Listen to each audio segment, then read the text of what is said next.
নতুন একটা movie trailer চলে আসে। যে মুভির নামটা হলো 'লগ আউট'। এই ট্রেলারটা কিরকম হলো, এই মুভিতে কি থাকবে এটা আঙ্কিক কিন্তু ট্রেলারে বুঝাইয়া দিছে। এটাই আজকে ভিডিওতে শেয়ার করব। তো আপনারা দেখছেন রোজ সিনে পং বাংলা। তাহলে চলুন শুরু করি। ১ম এ বলতে চাই এই ট্রেলারটা কিন্তু একটা হিউজ পরিমাণ ভালো একটা ট্রেলার হয়েছে আমার দেখা মতে। কেননা এইখানে যে টপিকটা তারা বেছে নিয়েছে ডাইরেক্টর, এই টপিকটা একটা জরুরি টপিক এবং এই টপিকে আমাদেরকে একটা ইনফরমেশন প্রোভাইড করবে যে ইনফরমেশনটা সবার দরকার। দেখেন, আমি ট্রেলারে যা দেখছি সেটাই আপনাদের সাথে শেয়ার করব। যেহেতু এটা একটা ১ থেকে ১.৫ মিনিটের একটা ট্রেলার আসে, পুরা সম্পূর্ণ ট্রেলার আসে নাই। যখন মুভিটা রিলিজ হয়ে যাবে তখন কিন্তু এটা ফুল একটা ট্রেলারের ভিডিও আপনাদের সাথে আমি শেয়ার করব। দেখেন, এখানে কাজ করছে হলো আমাদের ভালো একটা হিরো ছিল ইরফান খান, তার ছেলে বাবিল খান। এবং এই বাবিল খান কিন্তু এটাতে ভালো একটা অভিনয় করছে। আপনি কিন্তু স্ক্রিনে দেখতে পারতেছেন ভালো একটা অভিনয় করছে।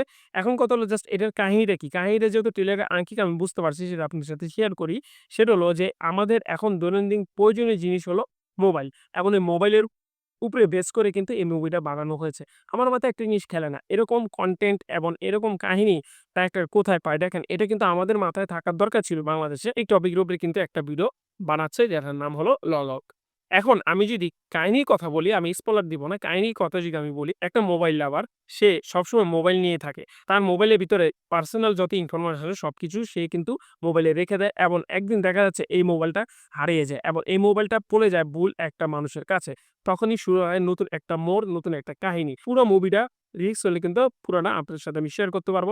এই ছিল আজকে ট্রেলারটা। আশা করি ট্রেলারটা ভালো হবে এবং ডাইরেক্টর যেভাবে ট্রেলারটাকে প্রমিজিং করছে, আমি অনেকক্ষণ কিন্তু ট্রেলারটা সম্পূর্ণ দেখছি। দেখার পরে চাইলাম যে না এই ট্রেলারের মাধ্যমে একটা ভিডিও আপনার সাথে শেয়ার করি। এরকমই নতুন ভিডিও ট্রেলার পাওয়ার জন্য আপনি যদি মুভি লাভার হয়ে থাকেন, তাহলে অবশ্যই রোজ সিনে বাংলা ইউটিউব চ্যানেলটাকে সাবস্ক্রাইব করতে ভুলবেন না, লাইক দিতে ভুলবেন না, শেয়ার করতে ভুলবেন না। তাহলে আজকে এই পর্যন্তই। আবার নতুন কোনো ভিডিও নিয়ে হাজির হবো আমি জুয়েল। আসসালামু আলাইকুম।